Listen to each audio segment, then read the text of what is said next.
think this year we're just kind of we feel like we're the underdog this year. We're not ranked or anything. No one's like looking for us to do anything big, and so we're just we just kind of take it day to day that we're going to be overlooked. But I mean, that might be a good thing for us. We're going to play our game and play how we play and see how it fares for us. What young guys are you excited about right now? Are you excited to see as practice gets going? There's been quite a few young guys that have been impressive. We've got 2 outfielders, Evan Williams and Johnny DeLuca. They've got some good tools, and they showed really well in the fall and winter. And then also pitching-wise, Colin Kafka and Hunter Bro, they've been quite impressive, and Colby Summers. We've got quite a few guys too that, I mean, even if those guys are the ones that stand out the most to me, but I think we're pretty deep. It's a pretty good class, I think, and with the guys we brought back, I think we've got a chance to do something.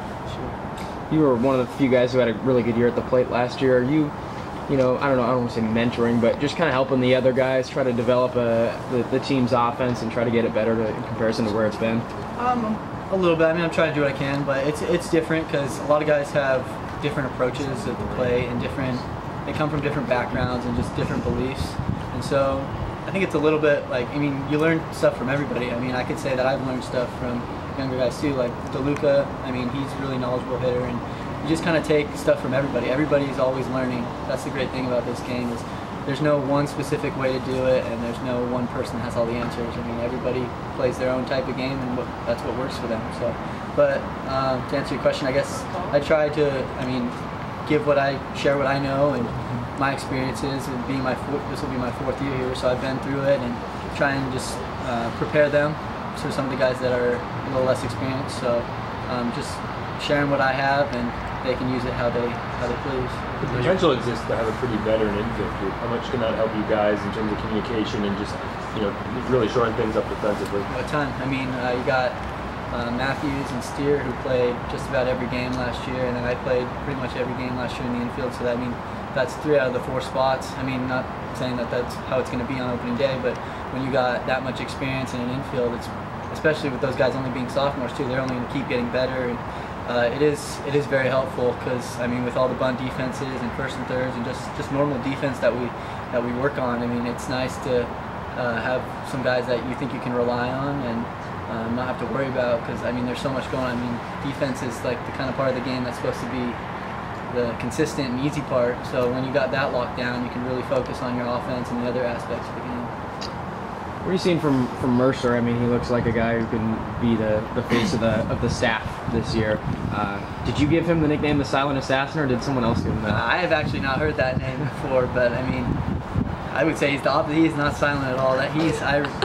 I like Mercer a lot. He's competitive, and he doesn't really have much of a filter. He'll say what he thinks, and he's confident out there, and I think that's what really helps him. I mean, obviously he has really good stuff, but he'll speak his mind, and he doesn't really care what people have to say, because that's who he is. He's confident, and he believes in the work he puts in, and he works his butt off every day. And like you said, he's going to be a horse for us, and looking forward to see what he can do. He's always had a bit of a presence about him, but did he come back from the summer with any more confidence after the experience in the Cape? I would say a little bit. I mean, like I said, he's always had that chip on his shoulder, that confidence, but I mean, going to the Cape and just being as dominant as he was, and he came back. I mean, I don't know if you could tell, he's in really good shape, really strong. Like I said, he works his butt off, and I think obviously the work that he puts in, and along with his confidence, there's not a whole lot of pitchers out there that are better than him, mentality-wise and stuff-wise. So I would say yes, he's gotten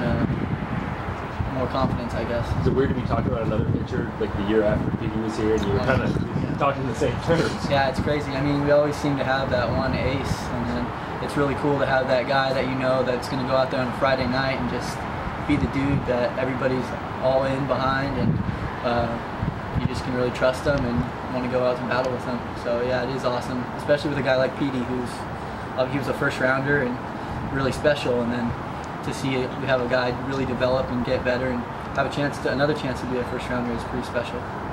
You're staying in contact with Petey now that he's in the Mets organization? For sure. I mean, obviously I don't see him as much and talk to him as much, but talk to him here and there, and it's cool to see like where he's got like cool places he goes and some of the people he meets. I mean, you see he'll send us stuff when he's at Citi Field, or he's down right now. I think he's down in Florida doing some pre-spring training stuff. So it is cool to see that side, and almost feel like you're talking to a celebrity sometimes.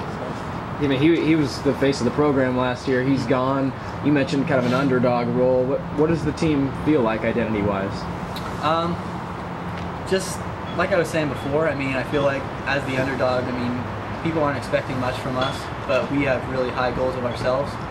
And so we come out and practice every day, and I feel like this year more we're calling it how it is and holding each other accountable and saying, like, just sometimes when we have a bad practice, like at the end of the day, we just need to tell each other it's not good enough. We need to be better if we're going to go where we want to go, because it's Pac-12, it's D1 baseball, it's good stuff out there, and sometimes if we not bring our best stuff, it just needs to be better straight up. So I mean, I think that's something that we've done really well this year, is just holding each other accountable and not being afraid to step on each other's toes, because that's what you need to do. You need to hold each other accountable. The team kind of have a reaction when George signed his extension?